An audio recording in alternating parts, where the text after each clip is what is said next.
Something big is brewing in Santa Clara, and it's not just the Bay fog. Today brought clues about changes that shake up the offense, stir the defense, rattle the locker room, and could redraw the plan for September. There's a key name under review, a reinforcement ready to plug in, a coveted target flying under the radar, and a contract with unexpected implications. Who's ready to face all this without blinking? You won't believe what we've got today. So grab a seat, drop a like, and let's dive straight into the news. Ready? Buckle up, this roller coaster starts right now. Before we talk reinforcements, we need to face the hard truth. The 49ers receivers room is right on the edge. It might be the most banged up group in the NFL, and that changes everything. Playbook, rotations, even how Kyle Shanahan calls third downs. The piece that should open the board might not even show up in September. Brandon Ayuk could start on the PUP list, which would sap route timing and chemistry with Brock Purdy right out of the gate. Rookie Jordan Watkins suffered a high ankle sprain and is shut down. Jacob Cowing, who'd been gaining slot snaps, tore his hamstring in practice. Russell Gage is treating an MCL sprain. And the projected Week 1 starter, Jennings, is battling a stubborn calf, while some fans wonder if he'd make a miraculous recovery with a new contract in hand. To make it worse, the NFL suspended Demarcus Robinson for 3 games, taking away depth and experience exactly when the margin for error shrinks.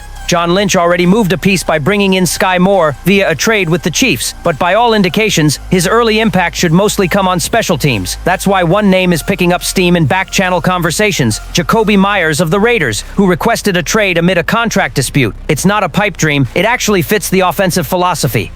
Myers has topped 800 yards in each of the last 4 seasons and is coming off 2024 with 87 catches, 1,027 yards, and 4 touchdowns. He's the profile that steadies drives when the script gets messy. Cost and fit matter. Myers is entering the final year of his deal, which opens a window for a smart rental if Las Vegas wants to cash out now. A mid-round pick with production escalators is a real conversation. On the field, he can line up at X or Z, slide into the slot in 3-1, and give Purdy a safety valve against simulated pressures. With Ayuk limited, he holds the fort. With Ayuk healthy, he becomes a matchup multiplier, and he lets Shanahan keep the attack's identity without emptying the bag of tricks. Practically speaking, Myers unlocks the intermediate route tree, frees McCaffrey to punish as the number 3 receiver in select packages, and forces defenses to respect spacing. He also boosts perimeter blocking for screens and tosses vital details in this system. The fan base feels the tension. On one side, the fear of paying up only to see Ayuk return soon. On the other, the urgency of a Super Bowl mode roster that can't let 7 weeks become a hole in the schedule. Sooner or later, you need someone who wins man-to-man and converts third downs without needing a highlight. Myers does that, beats zones with smarts, finds soft spots, and offers trustworthy hands when the blitz hits. He helps in the red zone too, with precise slants and pivots that tighten windows.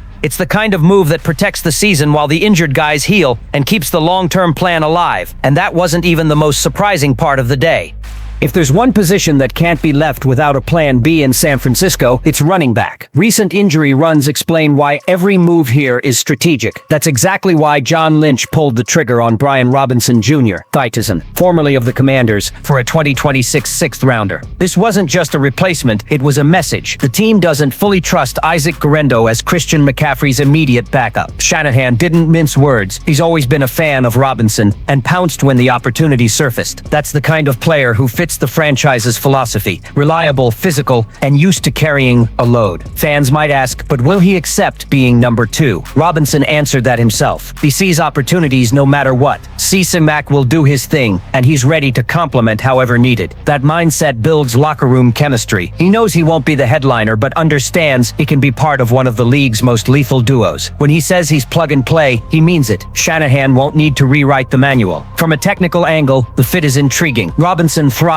between the tackles. 67.4% of his carries last season were inside runs, one of the highest rates among RBs with 100+ attempts. McCaffrey punishes more on the edges with explosive cuts and space catches. Together, they can create an inside-out flow that forces defenses to overcommit to one area and leave the other open. Picture McCaffrey in the slot drawing coverage as the de facto WR3, while Robinson churns through the box for tough yards. That broadens Shanahan's menu and protects McCaffrey's durability by lightening the heavy heaviest load. No, this isn't a flashy pickup. Robinson won't own the back page, but he's the gritty piece you need for a long campaign. He brings reliability, a lower injury profile, and a worker's mentality. In San Francisco, those traits matter as much as star power. At the very least, the team gains breathing room to explore offensive variations without unnecessary risk. And here's the kicker. This move opens other doors. If Robinson settles in quickly, Shanahan can get more aggressive with creative packages that scramble defensive rules. Fans are already wondering, could we see both backs on the field from week 1? It's not a stretch to think this combo changes the tone of the early slate. But hold on, what comes next might be even wilder. If Brian Robinson Jr. brought an immediate sense of order, the latest speculation takes fan imagination even further. The shortage isn't only on offense. The secondary, especially at safety, has raised a red flag, and that's where a big name enters. Kyle Duggar of the New England Patriots. Think about it, a consistent physical defender with eye-popping numbers, more than 420 tackles, 24 passes defended, 9 picks, and even pick sixes on the resume. In 5 seasons, he's proven to be more than solid. He's a playmaker. The rub, an ankle surgery sidelined him in 2024, and with Mike Rabel's scheme changes, Duggar has slipped down the depth chart. The read from the building is clear. Peppers is set to start, while Duggar battles with rookies and role players. For a high-salary veteran with no guaranteed money after this season, a trade scenario looks increasingly plausible. Now imagine Robert Saleh dialing up a defense with Fred Warner patrolling the middle, Charvarius Ward locking down the perimeter, and Duggar playing with a chip on his shoulder to prove he's still one of the league's best safeties. The energy would change the secondary's tone immediately.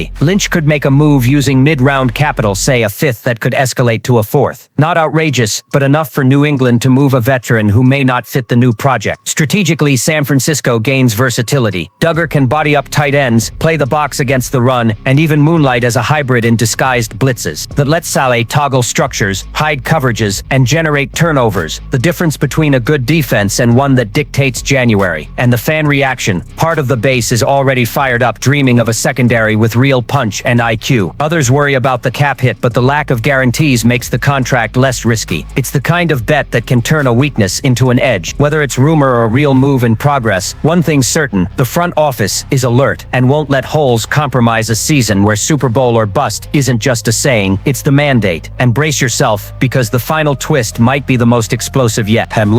Jaquan Jennings suddenly became one of the roster's biggest enigmas. The wideout, who was supposed to be a key piece for week 1, is now wrapped in a controversy, mixing injury, contract, and doubt. The calf strain that knocked him out of camp has split opinions. For some, a real problem that threatens his availability against the Seahawks. For others, a behind-the-scenes tactic to dodge fines and crank up extension pressure. But the franchise has leverage to flip the script. The deal he signed in 2024 includes a final year packed with incentives, most tied to snaps and production. If Jennings starts 2025 on injured reserve, he'll miss at least 4 games. That virtually kills his chances to hit the benchmarks that trigger bigger payouts. In short, any bluff backfires. And the 49ers aren't eager to cave to pressure. Just ask Deebo Samuel 2 years ago. The irony, Jennings is more vital than ever. With Ayuk in doubt, Cowing out, Gage limited, and Robinson suspended, every healthy receiver is gold. Letting Jennings go isn't realistic, but caving to veiled leverage isn't either. The front office is playing high-level chess, show resolve without sabotaging